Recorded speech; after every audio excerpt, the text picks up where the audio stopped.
Hi there, it's Dr. Bernstein and welcome to week 3. I'm just going to walk you through some important things that you need to know about next week. First of all, this set of assignments this week is going to be more intense than last week. It should take you at least 7 hours to complete all the tasks on the checklist. It might in fact take you more. Discussion post number 5 is due by 11:59 p.m. on Saturday, March 19th. So right now you're watching the Welcome to Week 3 video. You also need to read all of the posts for discussion number four and respond to at least one of them. I really believe that some of the best learning occurs when students listen attentively to each other and enter into dialogue with each other. So our listening and conversing will take place virtually. So what I want you to do is set aside some time to read all of the posts for discussion number 4 and offer up a meaningful response to at least one other person. Feel free to ask each other questions so that your conversation about the reading material can continue. There's no particular word count for your response. What I'm looking for in general are thoughtful and fully developed responses.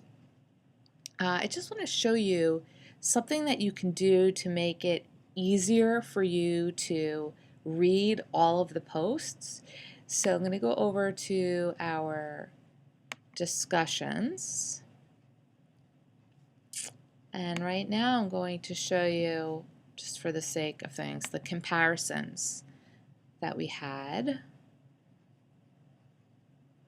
So if you go somewhere on your screen, you'll see something called settings, and if you click on settings, if you have it set on reading style rather than grid style, if you have it on grid style, you're just going to see the individual subject lines for the posts. If you have it on reading style, you should be able to see all of the posts.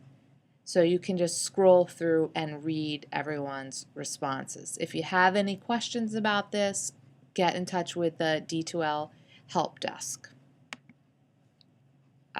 So for right now, let's get back to our checklist.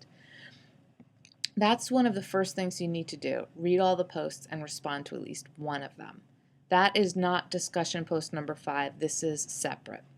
You also need to watch the video I created introducing you to genre and sonnets.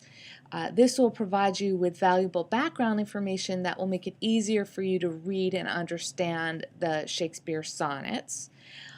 That's already available. You also need to watch the video on literary context, metaphors, similes, and metaphysical poets, because in that video I give you some background information on John Donne, one of the poets that you're going to read this week.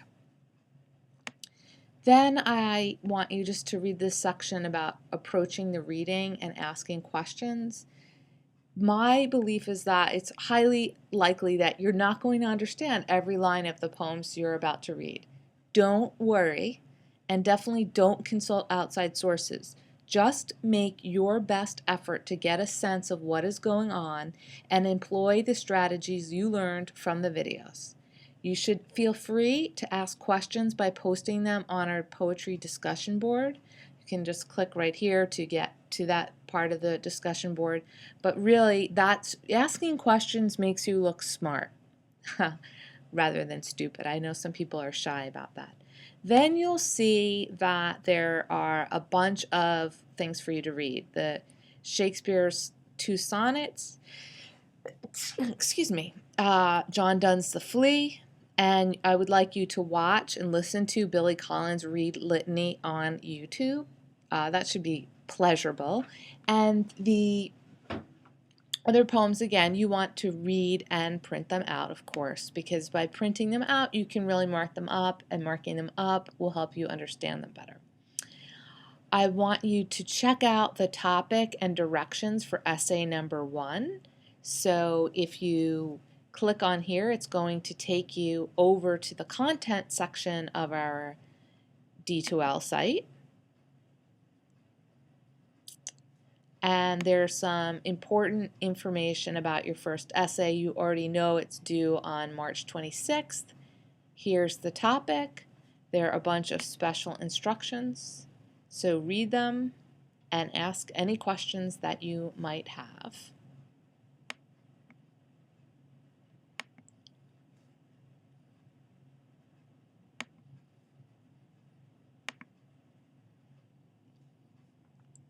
Then I want you to develop your angle on your topic for the essay. And then you have discussion post number 5. And what I want to make sure that you do is that you come up with an informative subject line for your post. And you should know that your post needs to be at least 300 words. The more developed and thoughtful it is, the more meaningful feedback I can give you. And since these assignments are directly related to your essay, it's giving you the chance to get really valuable feedback before I start giving you a grade on something that's worth 25% of your grade in the course. So if your last name starts with A through H, you follow this prompt. If your last name starts with I through Z, you follow this prompt. Read the directions carefully. I also want you to watch the video called How Great Leaders Inspire Action. This isn't a video I made, it's a talk by Simon Sinek, and he obviously, as the title tells us, it talks about how great leaders motivate people and inspire them to take action. While you're watching this, you might wonder, why is Dr. Bernstein making us watch this? Well, I want you to listen to this talk because as a writer of persuasive essays, you need to inspire people to believe in your arguments.